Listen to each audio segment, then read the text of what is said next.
$32 million, and this person has nothing, and you can sleep, you can still go to the movies about, and then these are the type of people that get humanitarian awards. How can they be humanitarians by the fact that they millionaires and there's so many poor people shows how unhumane they are? You know what I'm saying? And that bugs me.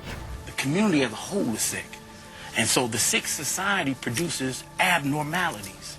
And street organizations, gangs, are those abnormalities. We go out and shoot another brother or sister or an innocent, it's the hate we got in us for self that makes him makes her Your book is on everything, homie. I'm not just saying this. Your a classic. Okay. Yo, when I was up in that jailhouse, yeah, who hated West Side. They don't like nothing. They was loving you. Can't read. Was reading this one day. Yeah. Nobody could put that down. But I'm telling you, hey, but yours would be just as explosive. Tupac didn't call a lot of people in the industry his friends, but one of the few he truly considered a friend was Monster Kody. Where did Monster come from? the name. Yeah. Because America produced me, but the name came from a beating that I had given a guy. Kody was a former Crips gang member who later became an author and activist. One of the biggest reasons they connected so well was because they were alike in many ways, especially in their ideologies. They had a shared vision, and both were intelligent, deep thinkers, not just street figures. Sure, they had ties to the gang world, but they weren't mindless gangbangers. They were strategists with bigger plans. Everyone knows how much Tupac cared about the streets and constantly spoke up for change. He used his mind. When you use your brain, it doesn't always have to come to a violent end. But sometimes it does, and that's all that I'm saying, that is a choice. Monster Kody was on the same wavelength. In fact, it was his 1993 book, Monster, the autobiography of an LA gang member, that caught Tupac's attention. Pac was impressed by Kody's transformation and his revolutionary mindset. The community as a whole is sick. And so the sick society produces abnormalities. And street organizations, gangs, are those abnormalities. The two of them had real plans to create change in their communities, but sadly the streets took Tupac out just a year into their movement. And while Kody continued the fight, he never got to see their full vision come to life before he passed away. You know, so when he got hit, my first instinct was, damn, man, I'm damn, I hope the homies got it. That's that same critical hate that was still in me that I thought I had revolutionized the way. Don't fight for a street that you don't own a brick on. I've been doing that for 17 years. I'm a 17-year veteran of the Crips. I ain't got nothing. I don't own a brick in this country. You know what I mean? So what you fighting for? Tupac and Monster Kody didn't have a lot of public interactions, but one of their first recorded conversations was a powerful 22-minute phone call on October 18, 1995. This was right after both of them had been released from prison, and you could immediately tell how comfortable they were with each other. What's up? You got two, player. Hey, I got the message you was trying to send, but you know they had me on that Hannibal Lecter trip. Yeah, I was wondering what happened, because they do that to me too when I was up in there. During the call, they covered a lot. One of the things Monster Kody wanted was for Tupac to play him in a movie about his life, and Pac was open to the idea. Hey, you know we start shooting the movie next month, right? You do? I'm telling you, man, I want you to play me, man. I want to play Okay, you. Can't have nobody play you. I'm gonna plug you in, man. I'm telling you, can't nobody do this shit. We're gonna have that Shakur thing. All right, I'm gonna blow it up. We're gonna have that Shakur thing. Hey, I represent it for you. I'm telling you, all of New York. I got all those New York dudes who hate the West Coast, screaming out your name. They also talked about collaborating on music, with Tupac inviting Kody to his studio to record. But what really stood out was how much Tupac respected Kody's journey and his book, Monster, the autobiography of an LA gang member. Pac had read it while he was locked up and was blown away by it. At one point, he recalled a moment when someone pulled a gun on him, and in that split second, his mind flashed back to Kody's book, where Kody described a similar experience in vivid detail. That moment hit Pac hard because he could relate to it on a deep level. When they pulled the pistols out, I swear on everything I love, first thing I thought about was reading in your book when you was talking about how you felt when the drew down on you. Ain't that cold? Exactly how I felt. The setup, the shit you was talking about, how you just look up like boom. But the most important part of their conversation wasn't about movies or music, it was about change. Tupac had a whole plan laid out to uplift black communities, and he wanted Kody to be a part of it. His vision was to create a youth league with football, basketball, and softball teams for boys and girls, where each team would be sponsored by a different rapper. It's like where we start like this youth league, right? Like football league, basketball, football, softball, girls and boys. I'm gonna get all the rappers to adopt the team. The rappers would put up the money to fund the teams, while local churches would sell food during the games, and men from the community would handle security. The goal was to build a sense of unity and positive energy within the neighborhoods. And it didn't stop there. Tupac wanted to take things even further by organizing weekend block parties where big-name rappers would perform. These wouldn't just be parties. They would be strategic gatherings to bring people together and mobilize them for real change. I'm with it. Then on the weekends, we have block parties. All right. And every rapper got to get up. Every rapper, you got a record out, you got to get up for us, you got to come to a free show for the hood. Once they had the numbers, they would register voters and take their demands directly to the mayors of different cities. The message would be clear: we have the people, we have the numbers, and we need things to change in our communities. If you don't address these issues, you don't get our votes. And then when we do that, we register the voters. And if we can register them for Democrats, Republican, or Independent, then we start going up to the mayors of these cities and telling them, look, we got this many voters in this city, we want you to do this, we want a community center. We start hitting up Nike for the free clothes, the computer stores for the free computers for each community center. Pac's plan even extended to addressing street violence and crime. He talked about going straight to the shot callers in different drug-infested areas and negotiating with them to keep the streets safe during certain hours. Gonna drive to all these drug areas, right? Yeah. Imagine me, Redman, Tretch, Ice Cube, them type of niggas going up to the whoever's the main drug dealer on that block. We invite those to dinner, invite to some Sean Perignon, steak and lobster, and be like, look, player, we asking you, not telling you, we asking you as a player to a player, can you please give us a pass to have these streets clean? His idea was simple but powerful. There should be no gunshots, no violence during those designated times, so that kids could clean the streets safely. Let that be for the kids. Let them the niggas be safe during those times. No gunshots, no drug dealers. From 11 p.m. to 6 a.m., y'all can have the streets back. But let us get the streets from these times. He also wanted politicians to step in and ensure that law enforcement wasn't harassing people unnecessarily during those safe hours. What Tupac was proposing wasn't just a temporary fix. It was a long-term strategy to reclaim the streets and empower the people. And Monster Kody was all in. He was ready to ride with Tupac on this movement. You know, I'm with all that, Pac. You know, anytime, anything I can do, brother. You know, that's what I'm about, man. I've always been less of a talker, more of a doer. During the call, they also talked about the idea of doing a book on Tupac's life. Kody mentioned that it'd need great to write it, and Pac, who had already been trying to get something like that going, was fully on board. He called Kody's book a classic, but Kody told him that Pac's story would be even more explosive, and honestly, he wasn't wrong. Tupac's life was filled with enough triumphs, struggles, and revolutionary ideas to inspire generations. During their call, Tupac and Monster Kody also touched on one of the biggest turning points in Pac's life, the infamous Quad studio shooting. Pac got shot multiple times in that ambush, and it completely changed the way he saw the world.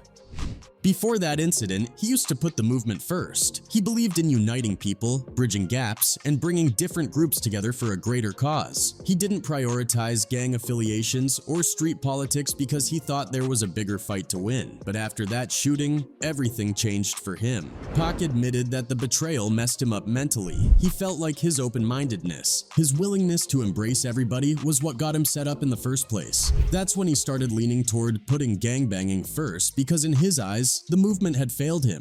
People he trusted had turned against him. My gangbang comes second to me. Right. And now I'm trying to make it come first because that movement got me loving every brother.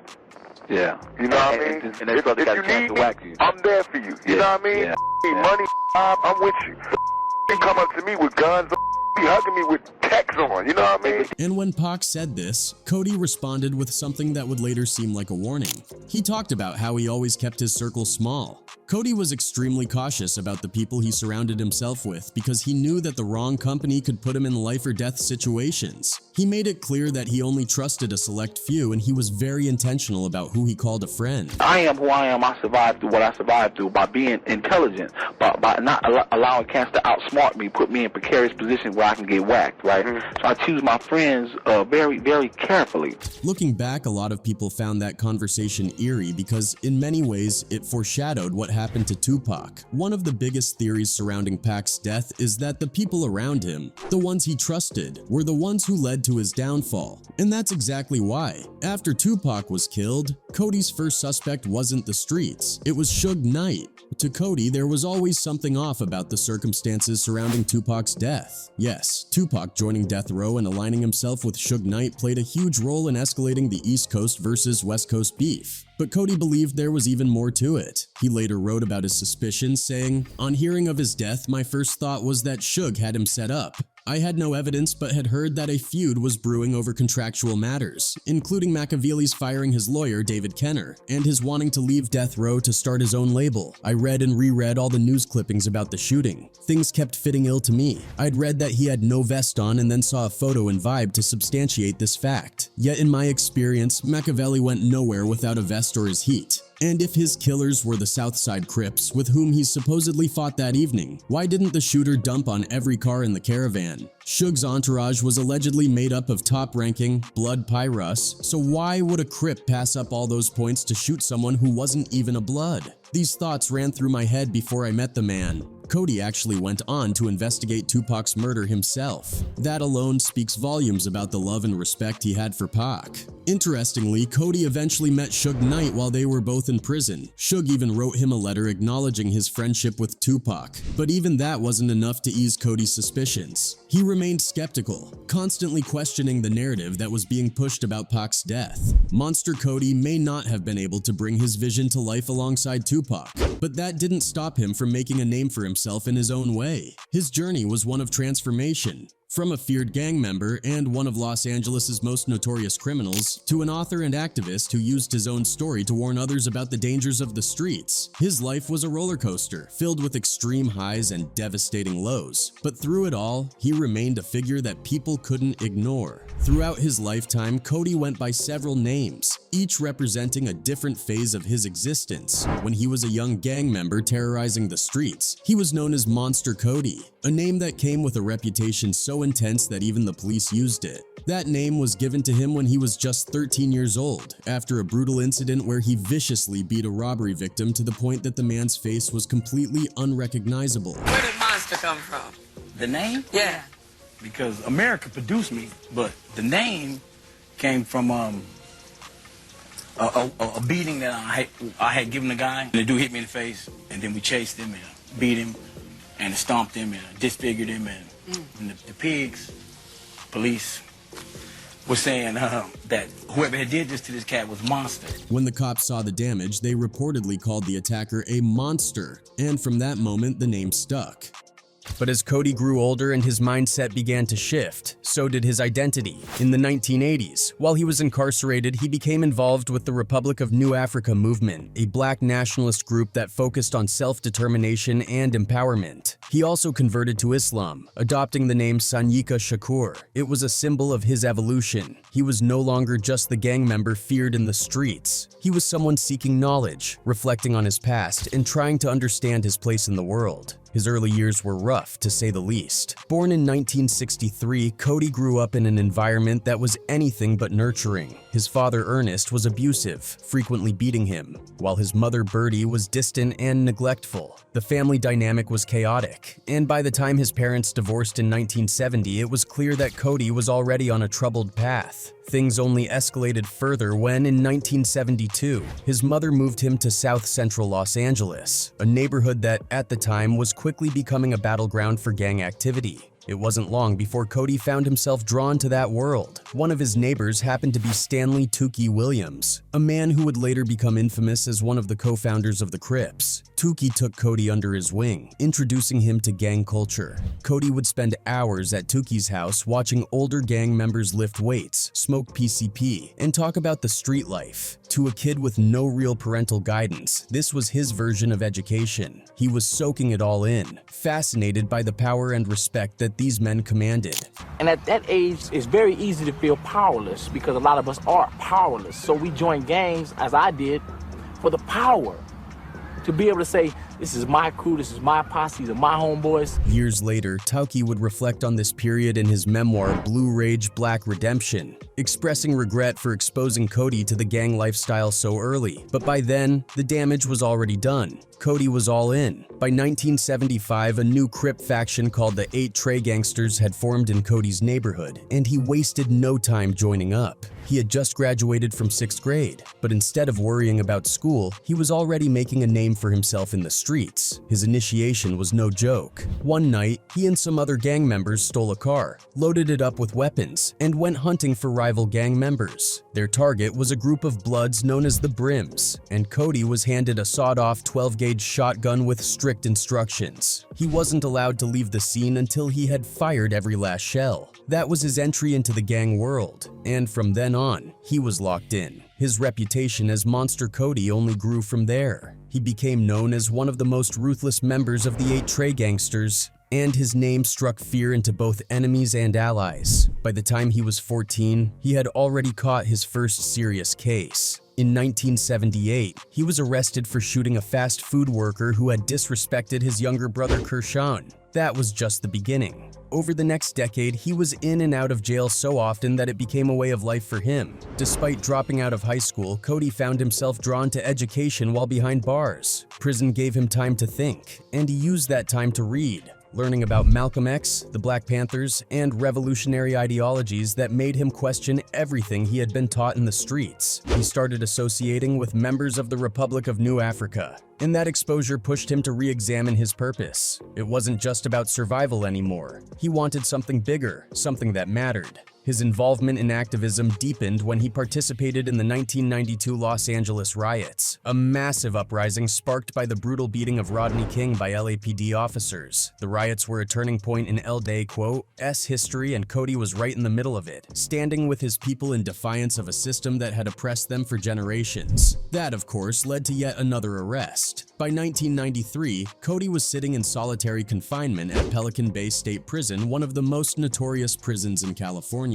But it was in that cell, alone with his thoughts, that he decided to write down his life story. That decision led to Monster, the autobiography of an LA gang member, a book that would shake the world. When Monster was released, it hit differently. At that time, gang culture was still somewhat of a mystery to the general public. Most people only saw the surface-level violence, but Kody's book gave them a first-hand account of what life in the trenches was really like. He didn't glamorize it, he told the raw, unfiltered truth. In the opening of the book, he made it clear why he was writing. I propose to open my mind as wide as possible to allow my readers the first ever glimpse of South Central from my side of the gun, street, fence, and wall. It is not for glory that I write this. It is out of desperation for the survival of the youths and civilians who are directly and indirectly involved in the fighting. Kody's later years were just as eventful as his younger days, though in a different way.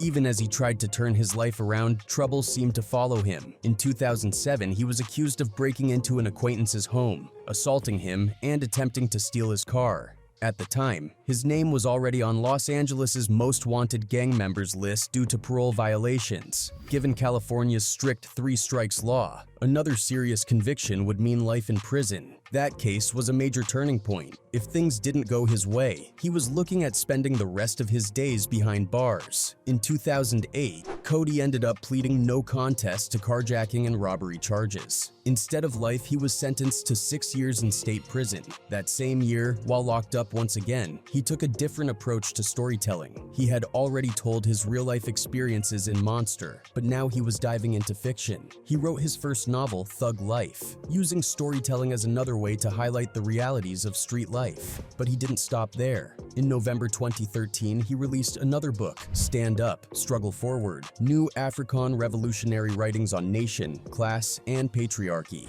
This wasn't just about gang life. It was a deeper exploration of race, politics, and the social structures that had shaped his world. Kody was no longer just talking about what had happened to him. He was diving into why things were the way they were. Before he passed, he was working on yet another book and was in talks with a streaming service to bring his story to life as a podcast. One of the most interesting parts of this project was that he was collaborating with someone he once considered an enemy, Leo Pretty Boy Smith, a former rival from the Rollin' 60s Crips. Kody and Smith had grown up in the same neighborhood, but they had been on opposite sides of one of the most infamous Crip rivalries, 8 Trey gangsters versus Rollin' 60s. For years, they had been sworn enemies, caught up in the never-ending cycle of violence that defined LA gang culture. But things changed after Kody published Monster. Smith, like many others, saw the book as more than just a personal story. It was a wake-up call. The two men eventually squashed their beef and started working together, a testament to how much Kody had evolved.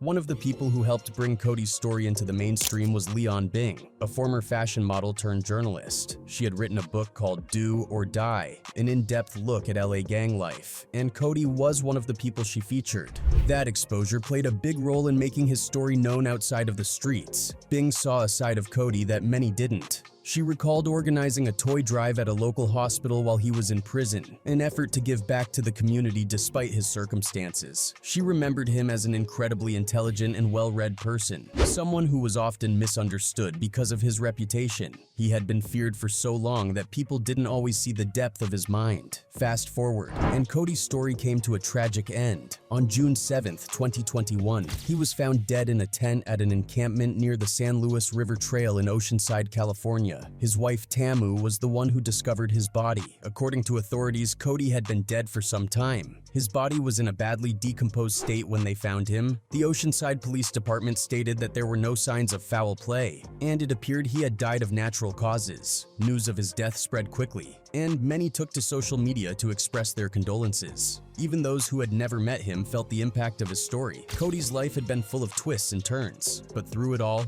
he left his mark. It's hard not to think about what could have been. Kody and Tupac had once envisioned a movement that would empower and uplift their communities, breaking the cycle of violence and destruction that had claimed so many lives. But neither of them got to fully realize that vision. Pac was killed before he could put his plans into action, and Kody spent his final years fighting battles that never seemed to end. Still, even though their time was cut short, their influence can't be denied. They both left their footprints in history. Tupac's words continue to inspire new generations, and Kody's books remain some of the most raw and honest accounts of gang life ever written.